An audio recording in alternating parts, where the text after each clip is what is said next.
For 13 years, David approached his marriage like a construction project. He was the builder, fixing the hinges and keeping the structure standing. But for Elena, the house had become a museum, a sterile, quiet space where she felt like just another exhibit. The disconnect turned into a fracture on Elena's birthday. David came home at 1:30 p.m. with lilies and a velvet box, hoping a surprise would bridge the gap that had been growing. Instead of a celebration, he found Marcus, the wellness coach from their gym, with his hands on Elena's shoulders in the master suite. The surprise wasn't David's to give, it was his to discover. David had spent a decade focused on the finish of their life, the outward signs of success. While he was polishing the surface, he had missed the rot that was already hollowing out the foundation. Elena's response wasn't an apology, but a proposal. She wanted Marcus to move into the guest suite, allowing her to keep her lover and her lifestyle under the same roof. Backed by her parents, she framed this as a mature way to keep the family together.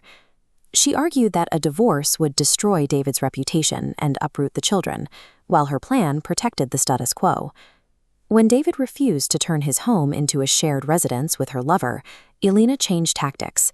She walked into his home office and dropped a lab result directly onto his desk, revealing she was pregnant. This flowchart illustrates the legal reality David faced.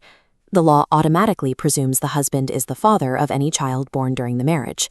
This triggers a cascade of financial liabilities, child support and maintenance, remaining in place unless legally proven otherwise. Elena wasn't just asking for a separation. She was using the legal presumption of paternity and the threat of social scandal to dictate the terms of David's future. By the time mediation began, the atmosphere in the room was one of total confidence. Elena and Marcus sat together, acting as though the outcome was already decided.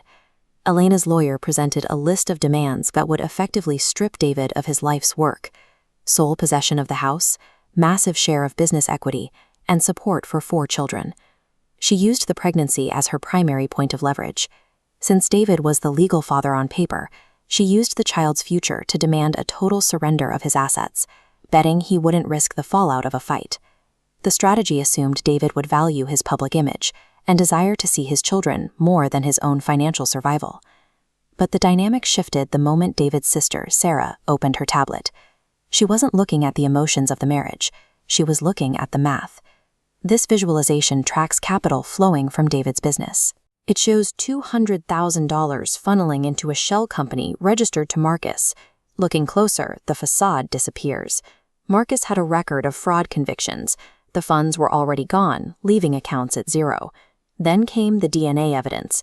Sarah secured a sample from a toothbrush Marcus left behind, proving he was the father of the unborn child. The legal presumption Elena was counting on was now rebuttable with hard science. With the fraud and the paternity proven, David moved to protect what was left. He froze the business accounts, changed the locks, and filed for sole custody, citing the presence of a convicted fraudster in the home with his children.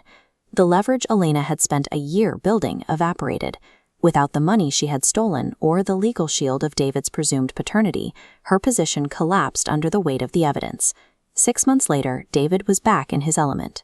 He was in the backyard, building a playhouse for his daughters, ensuring every beam was level and every joint was secure.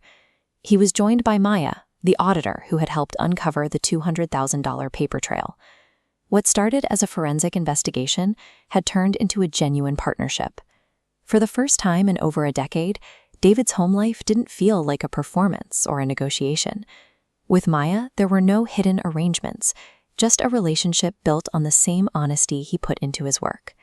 By choosing to fight the illusions with facts, David had managed to clear the site of his old life and build something new on a foundation that was actually solid.